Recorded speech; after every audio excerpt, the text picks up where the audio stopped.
સુરતમાં ભારે વરસાદ વચ્ચે કુંભારિયા ખાડી ઓવરફ્લો થઈ હોય તેમ ભરત કેન્સર હોસ્પિટલ આસપાસના માર્ગો પાણીમાં ગરકાવ થઈ જતા જનજીવન પ્રભાવિત બન્યું હતું। સુરત સહિત દક્ષિણ ગુજરાતમાં સતત વરસી રહેલા ભારે વરસાદના કારણે કુંભારિયા ખાડી ઓવરફ્લો થઈ ગઈ છે। ખાડીનું પાણી ભરત કેન્સર હોસ્પિટલ આસપાસના વિસ્તારોમાં ફરી વળતા મુખ્ય રસ્તાઓ જળમગ્ન બન્યા। માર્ગો પર પાણીનું સ્તર વધતા વાહન વ્યવહાર પર ગંભીર અસર પડી છે અને વાહન ચાલકોને મુશ્કેલીનો સામનો કરવો પડી રહ્યો છે।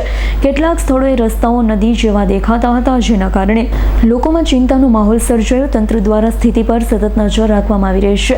લોકોને પાણી ભરાયેલા રસ્તાઓ પરથી પસાર ન થવા અપીલ કરવામાં આવી છે। હવામાન વિભાગની આગાહી પ્રમાણે જે રીતે છેલ્લા 24 કલાકથી સુરત તેમજ સમગ્ર ગુજરાતની અંદર વરસાદ વરસી રહ્યો છે, ત્યારે સુરત શહેરની વાત કરવામાં આવે તો સુરત શહેરના જે આ તમને દ્રશ્યો નિહાળી રહ્યા છો તે છે ભારત કેન્સર હોસ્પિટલ પાસે નીકળતી જે ખાડી છે તે ખાડી સંપૂર્ણપણે ભરાઈ ગયેલી છે। લોકોને અવર જવર કરવામાં પરેશાની પડી રહી છે। ત્યારે આપણી સાથે સ્થાનિક લોકો ઉપસ્થિત છે, તેની સાથે વાત કરશું। શું નામ છે તમારું? મારું નામ કિશન બાબરિયા। કિશનભાઈ, કઈ જગ્યાએ તમારી દુકાન છે અને કઈ રીતની અત્યારે પરિસ્થિતિ છે? અહીંયા આપણે અંબિકા ઇન્ડસ્ટ્રીઝમાં દુકાન છે એમ્બ્રોઇડરી સ્પેર પાર્ટ્સની। ત્યાં અત્યારે મતલબ નીચે ગોઠણ સુધી પાણી છે અને આની આગળની વખતે દુકાનમાં 4-4.5 ફૂટ પાણી આવી ગયેલું છે। અચ્છા, કેટલી મુશ્કેલી પડી રહી છે? કારણ કે બાજુમાં જ ખાડી છે, વારંવાર આ રીતે પાણી ભરાતા હોય છે, કેટલી મુશ્કેલી પડી રહી છે? આ દર વર્ષની આની માથાકૂટ હોય છે, કેમ કે દર વર્ષે પાણી આવે જ છે। આ વર્ષે તો ઉપરી હજી 15 દિવસ નહીં થયા ત્યાં બીજી વાર પાણી આવી ગયું।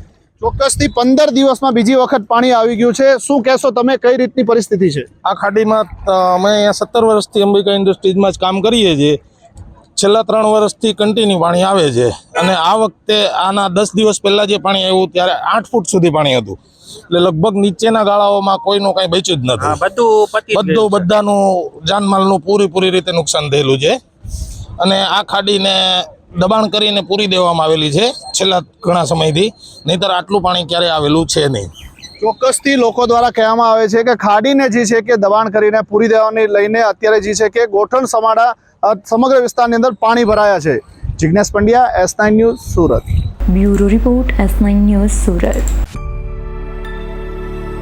અમારી તમામ માહિતીથી અપડેટ રહેવા માટે જોડાયેલા રહો S9 ન્યૂઝ સાથે।